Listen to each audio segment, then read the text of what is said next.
Yes, you win. And that one. Yes, okay. Thank you very much. Bye. Bye. Right then, back from the car booty. And what did I get? I got this guitar. Piece of rubbish. And the guy threw in this.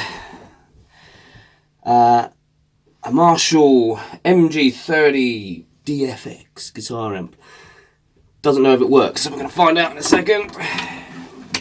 And it's got some leads in the back as well. It's got some jack leads and a lot of dust. And it's got a bit of a split cable on there, so I need to fix that. Tolex is torn, so but I can, if this works, which I'm just about to find out, I could probably renovate that and flog it on. Alright then, moment of truth. Let's see if it powers up. Ooh, we've got power.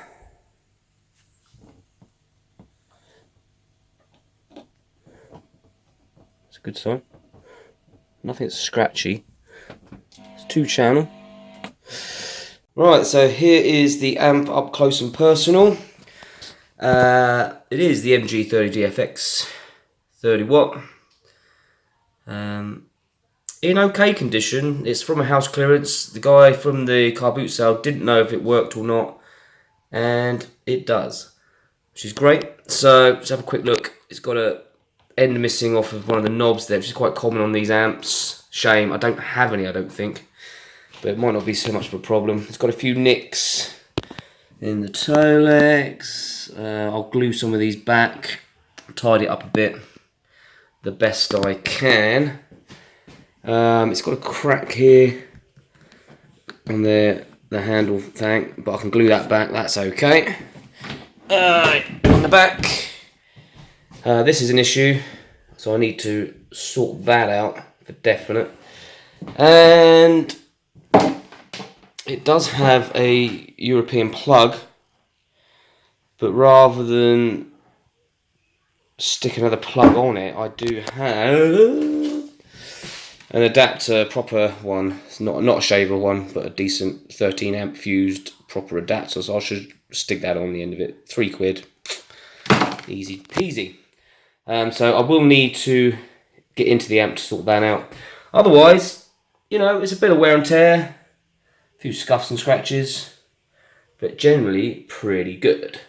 Right, so in order to get to that power cable, I need to take the amp out. 1, 2, 3, 4 screws, and it should pop out.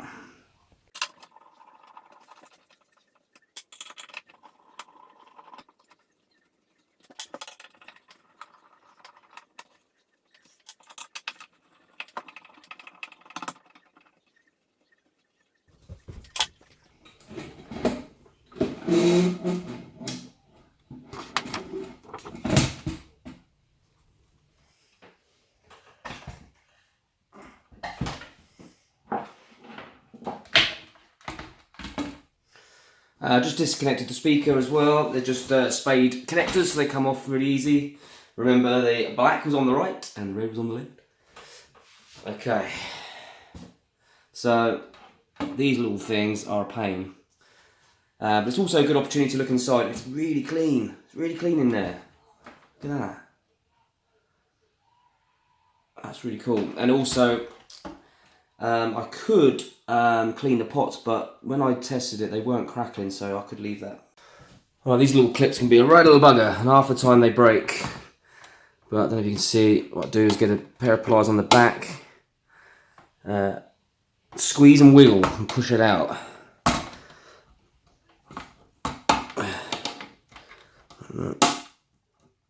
Be careful not to break any wires. That's it, it's out. That's it, it's out. It's out. Okay. And I didn't break it. Awesome. And when it comes off, it's in 2 parts. So when you put it back, you just put it back together and then push it in, and it all locks the cable in. Okay, so I've pushed the cable further in, and we'll put the clip back on, and that's problem solved.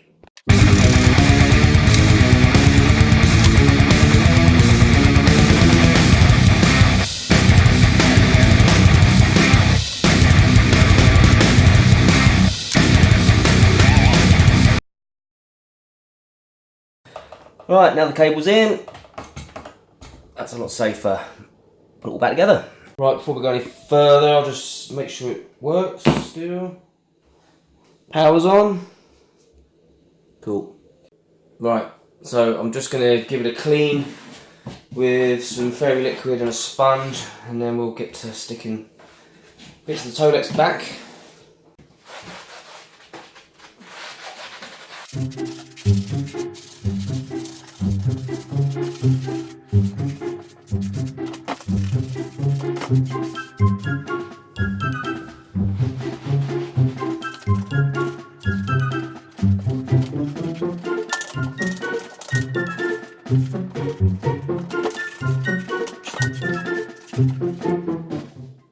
Some normal super glue, and I'm just going to glue back any little tears I can. It will just help tidy it up a bit.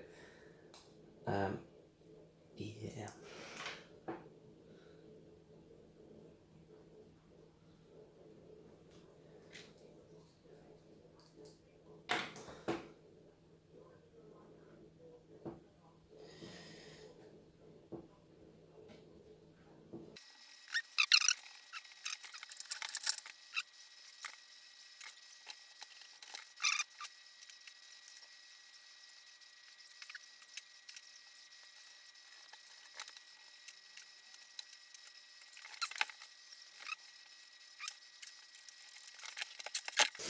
Alright, so that's about as good as it's going to get, but it does tidy it up a little bit. Remember, this is going as a used amp, in, you know, average condition, working condition, whatever.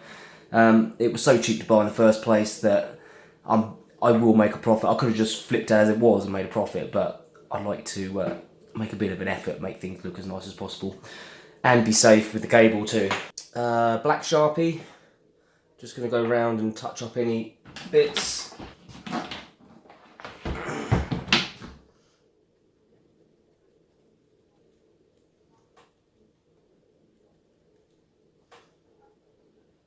Okay, this little board that's on the back at the bottom of the amp is all dented in and gnarly and has a sticker on it, which I cannot read. But if you take it off, flip it round, it's in much better condition. So I'm going to put it on like that at the back.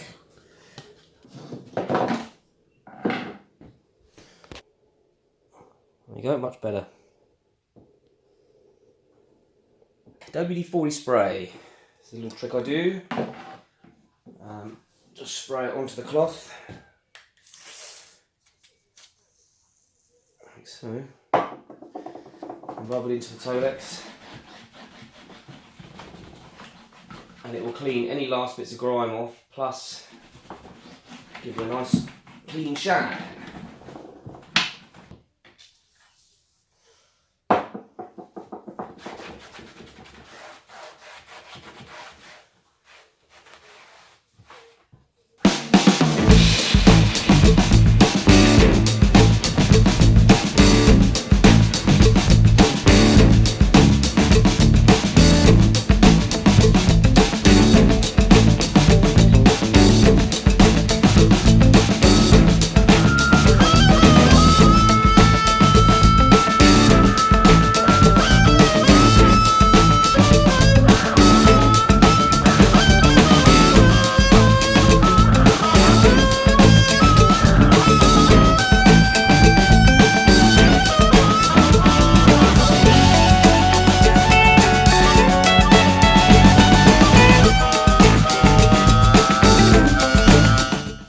So this was the guitar that I got with it.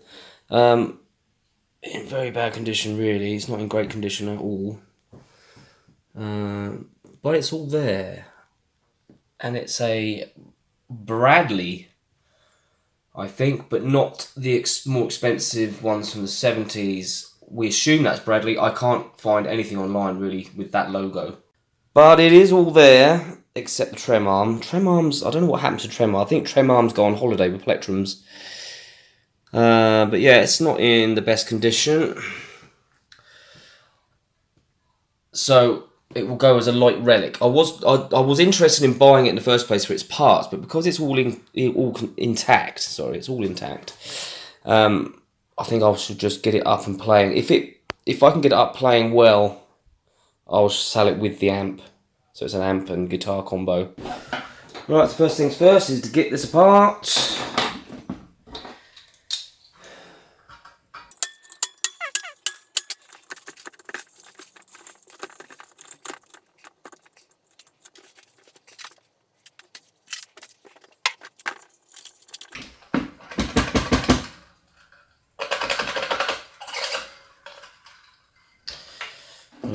Back off.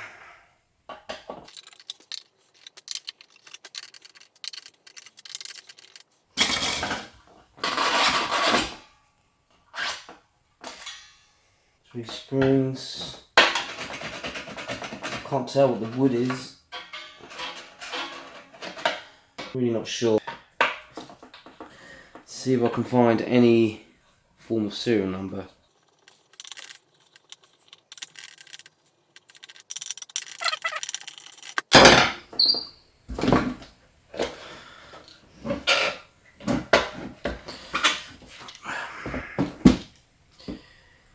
No serial. It's not a badly finished neck actually. The nut is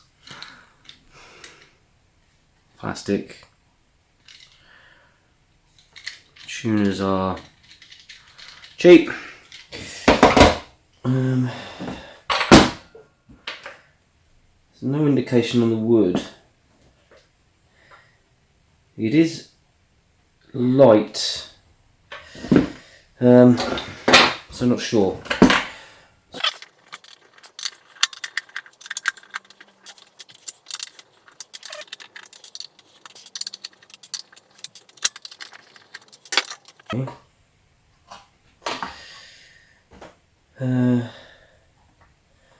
Ceramic magnets,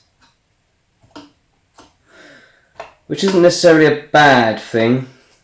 All depends on how they sound. All looks pretty tidy though. Not too worried about the electrics. Has CF pots. Standard. Pretty standard stuff. Looks pretty good though. The wood. I'd love to know what the wood is. I think it might be solid wood. That's two pieces there. Two pieces glued on top of each other. Whatever it is, it's not great. So let's get that off, and we need to clean this up. So I need to take the springs off first. Springs out.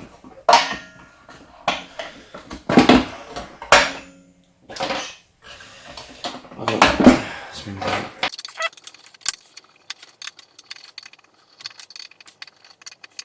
So I'm going to take this drum apart and clean it with all its bits. A little rusty, same with the pickups. I should be able to clean them up. They've got a nice kind of lime green, aged kind of colour, kind of like that. So we've got the trem, which is thin, nasty, cheap. So we'll deal with that in a minute. Okay, so while I decide what I'm going to do with the body, whether to give it a bit of encouragement on the relicking. It's pretty scratched and dented, not through playing, probably just through being thrown around, to make it look like something of interest rather than just something that's just obviously been thrown on the floor or in the back of a car or van and not really been taken care of. I don't know, we'll see how it goes. I mean, it's a nothing guitar, but I think firstly try and get it playing the best it can possibly play. So I'm going to look at the trem next. I'm going to put this aside, so I'll get this apart.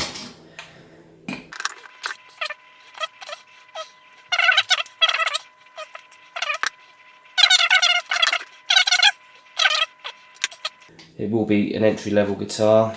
But sometimes these entry-level guitars can be pretty fantastic. I mean, if you follow this channel, if you're new to this channel, you'll know that I use Harley Bentons as my main guitar, and they're considered entry-level or budget guitars, very good.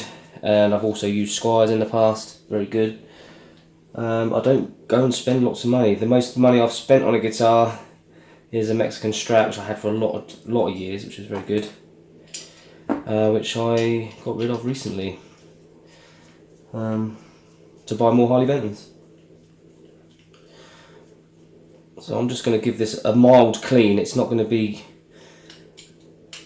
getting rid of all of the dirt and rust, because we probably want to leave some of it there to give it the look. So I'm just going to give it a wee clean, just with a bit of that.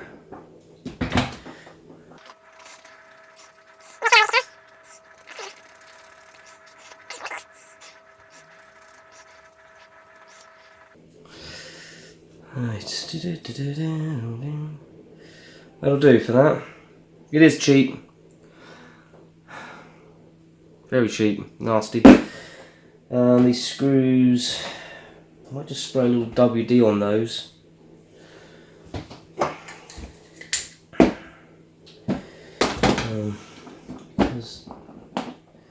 Just so they move freer. I'll just leave it like that. That'll do.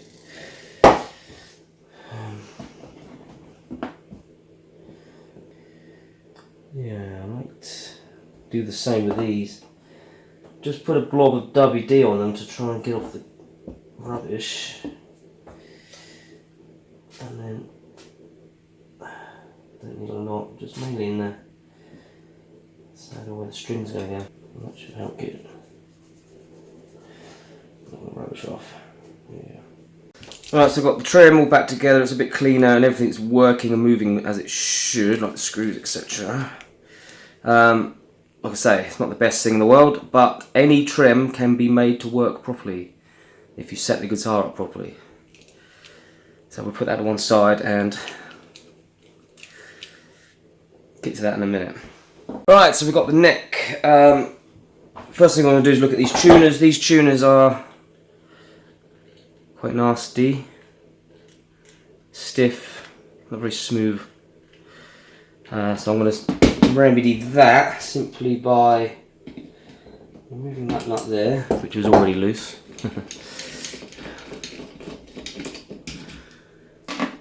Taking some spray grease,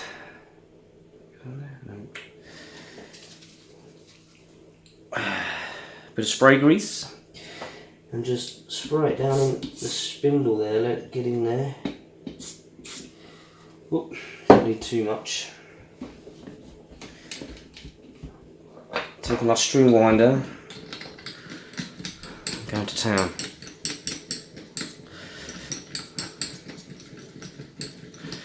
And as that works in, you can feel it getting smoother and smoother and smoother and smoother. That's nice. And that'll stay good for ages.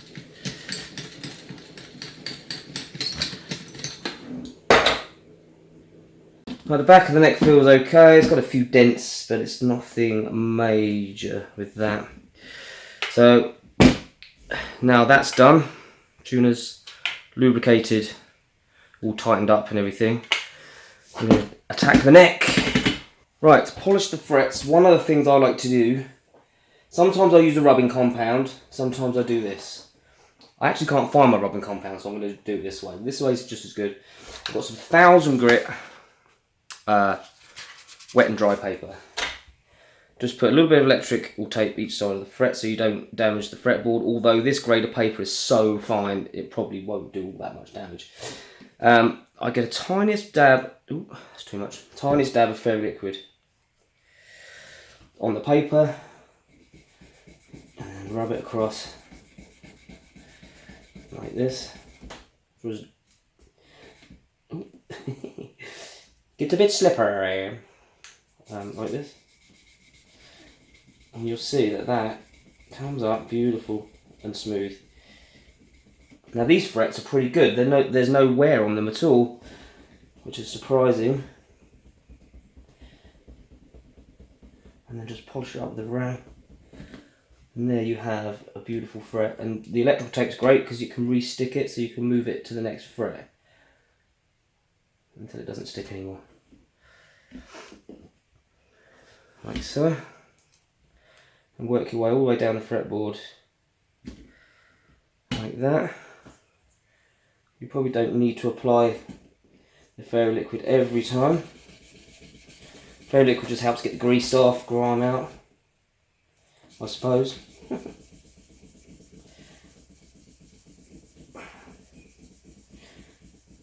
And it's a time consuming job, sort of, it's not really. You can do this whole neck in about half an hour. So the frets are all polished. Now I'm going to just clean the fretboard with some furniture polish, get the grime out. Don't be afraid to use a little bit when it's an old grubby neck like that. Just get a little grime off, all the finger marks and finger goo. All the goo off. This will also, as well as make your guitar look better and play better, make it more hygienic too. No telling what germs are on these. Once you've done all that, just a little bit of lemon oil, just a little bit, little splodge. There you go, that'll do. And massage that in there, real good.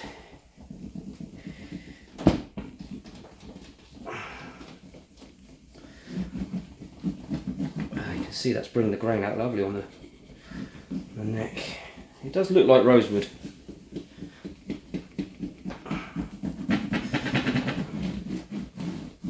Job done. So for now, I'm going to put this back together and I'm going to set it all up properly before I decide what I'm going to do. R.E. the body, whether I give it some extra relicking just to make it look played or just leave it as it is, I don't know. At the end of the day, the guitar's not worth all that much anyway. But I did do a similar thing to a Yamaha I had recently, and it sold quickly because of it. So in the interest of getting it sold, lost my screwdriver. There it is.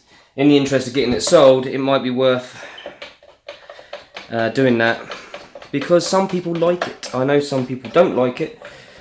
I don't care really, to be honest. A guitar's a guitar. I'm more interested in what it sounds like and plays like than anything else. But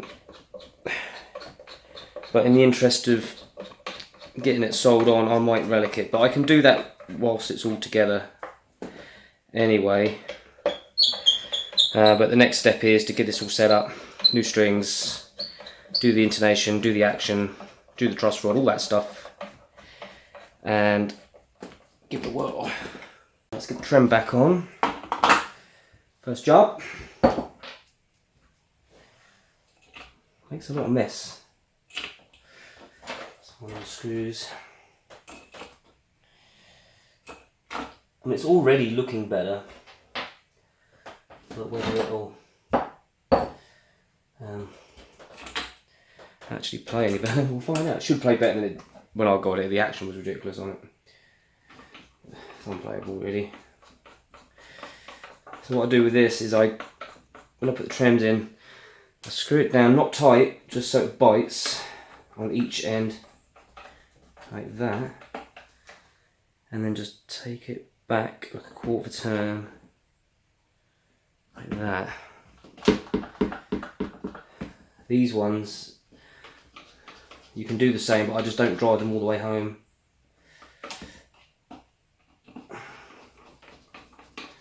Because you don't want the trem to bite, move around. That's fine. Put the springs back on. I'm not sure whether, I don't know if that's the right place, whether this guitar would handle a floating trem system, set up rather, or whether it'll have to be a flush trem. What I mean by that, a flush trem, so it's flat to the body, so it'll always return to the body. or a floating trem where you have like a 1/4 inch forward, so a gap, so it can go backwards and forwards. Some guitars deal with it really well, some don't. There's no reason why any guitar shouldn't. Usually what lets it down is the nut, string trees, things like that. And the fact that these aren't set right. There's lots of things involved, but we'll get it the best we can. Guitar setups are a personal thing. And I know there's like guidelines where this should be that many mil and that should be that many mil, blah blah blah blah blah. Personally, I don't like it completely low because I'm quite a heavy player. I play a lot of blues, Texas shuffle, rock music and things, and I'm heavier on the right hand, so I want a little bit of height. Otherwise everything just chokes out. Also, if you have a little bit of height in your strings, they can resonate better, and you get a better tone anyway. So I'm going to set it up how I set mine up, and you can set up how you set it up. I'll show you how I do it for me. There's some easy ways to do it, and I'm going to show you. First thing is, you can do yourself a favour with the nut for your tuning stability. You can buy a thing called nut sauce and other lubricants and stuff, but I make my own nut sauce. There's hardly any left in here, but it's basically Vaseline and pencil lead. So you put some Vaseline in a pot, get some sandpaper or a file, and file the lead off of the pencil into it, mix it all up. And unfortunately there's not a lot left, but you can then get that in there. Some people just put pencil lead in, but with the Vaseline it adds a little bit more lubrication, easy for you to say, and it stops it all falling out. It looks a bit gunky, but it's pretty much the same principle as nut sauce, if you've ever heard of that. And that's how you can make your own. Little hack for you. And that'll just help with the lubrication a little bit on the nut. I'm not going to do anything with the nut because it looks okay, it's plastic, but so what. Sometimes they're fine. Most of the time they're fine, as long as they're cut right. Harley Benton strings, 10 gauge. I highly recommend these. Dirt cheap, just as good as any in my opinion, and I play professionally. I always use these on my electrics, and I use the Harley Benton 12 gauge acoustic strings on my acoustics. Fantastic. There's some videos of that. I've reviewed them. I'll stick them up. That's all in tune. I'm going to check the truss rod. There should be a slight relief in the neck. What I tend to do is hold it here, top fret. Hold it here, first fret. And there should be a bit of play. I mean, there's quite a lot of play, so there's quite a bow in this neck. You can also test it 12th fret. Yeah, that can be tightened. What I like is a very minimal amount of movement, maybe 1 mil, 2 mil at most. So I need to get an Allen key. And you do that here. So usually at the top, sometimes they're here, but mostly they're here. So you just have to find the Allen key that fits it. And we're just going to straighten this neck a bit. It has too much relief, in my opinion. Is that the one? That's the one. So we go clockwise, tighten up. I reckon half turn. How do we do this? Come on, get in there. It's quite loose, so that's tightened it. That's better. That's better. I'm going to leave it there. That's about 2 mil. And then I'm going to set it up and then check it again. Every time you do an adjustment, you've got to retune. So I'm going to do the intonation now. It's easy done. You just tune it to the note. There you go. And then you check it at 12. Slightly high.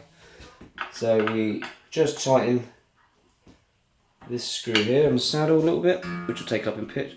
Bring it back down. There.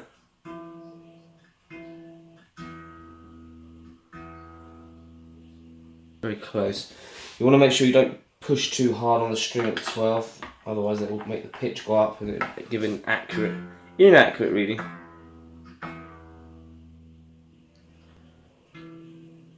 Good. We'll also check it at the 5th fret. That should be an A. Which it is. I do have a video on how to set up your guitar action in Minuets, which will deal with the string height, but I want to do that next, but you can click on that link if you want to right now. Right, going to set the height or the action. Now there is a video of mine which I'll put up now, which is called Set Your Guitar Action Up in Minuets, but this is a quick method that I use. You can use a credit card or any kind of card. This is a Subway card, and it's about 3mm thick, roughly. It's a good guide. I don't know what exactly it is, but it's a good guide to get you in the right place to set your guitar action. Like I said, everybody's different and they all like their action different heights. So what I do is sort of hold it around this area, which is like 10th to 12th fret, which is kind of in the middle, roughly, of the board. You can tape it down. In the video that I've taped it down to hold it in place, but you can just do it and hold it. Don't push too hard down on the edge because it will lift it up in the middle, but just get it so it's following the curvature of the neck. And then ping the string, and it should just touch it. So I'm going to lower that.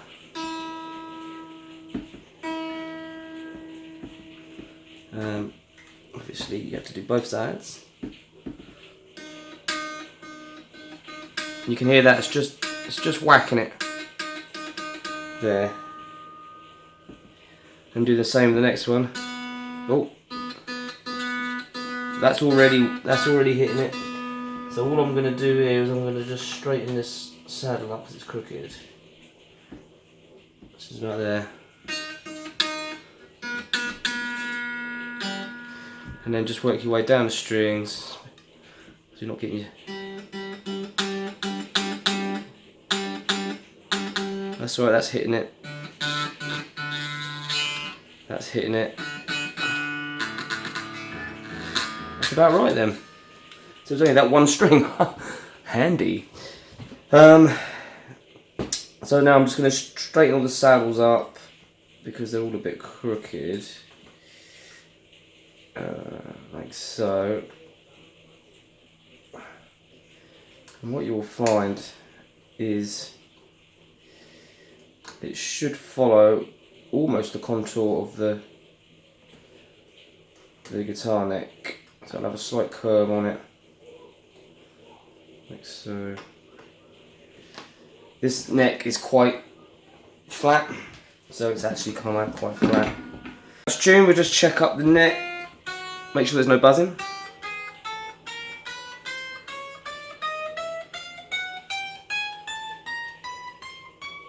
Also bend as well, make sure there's no choking, which is good. Do that every string.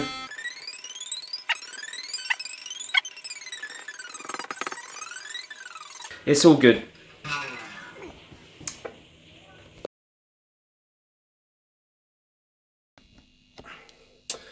Okay, so this isn't a sound test as such like I normally do when I put it through the computer and I mic everything up and it's all blah blah blah.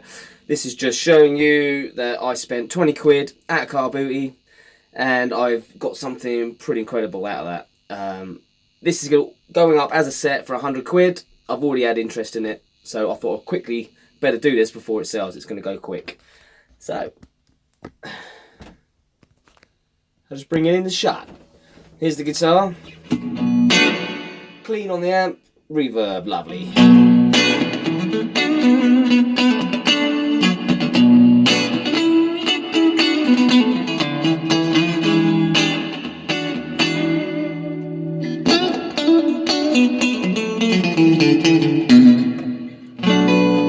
Very nice, got some delay on here.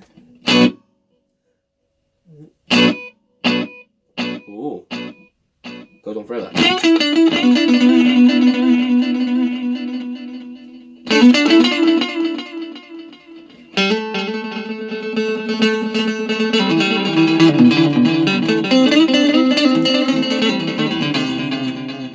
No, it's got a bit of, what's that, chorus. Bit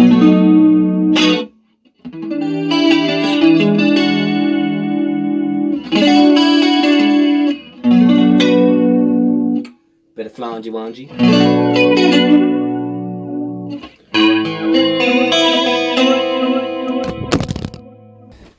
So let's click on the old distortion on.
After a bit of spondoonal, I have found a tone I like, which is pretty good considering it's a solid state amp.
So, for 20 quid, and what took about half a day to do, this guitar is actually really playable and sounds really nice. It's light as a feather, it's covered in scratches and dings, but hey, it plays absolutely gorgeous, stays in tune. So, I don't care if this sells or not. I'm going to put it up as a pair, but if somebody just wants to buy the amp at slightly less, they can have the amp. I've got loads of amps. I've got loads of guitars as well, but this is pretty cool. I would gig this. It's fun. It's fun to play. It's nice and light. I like it. The amp, absolute bargain. So for £20, a few hours work, you can turn that £20 into £100. I could probably put it up for a bit more than £100, but £100 is good. I would take slightly less than that, and I've still made, if I take £80, I've made £60 profit, and it's a lot of fun to do as well. So don't rule out car boot sales. There's still some little gems out there.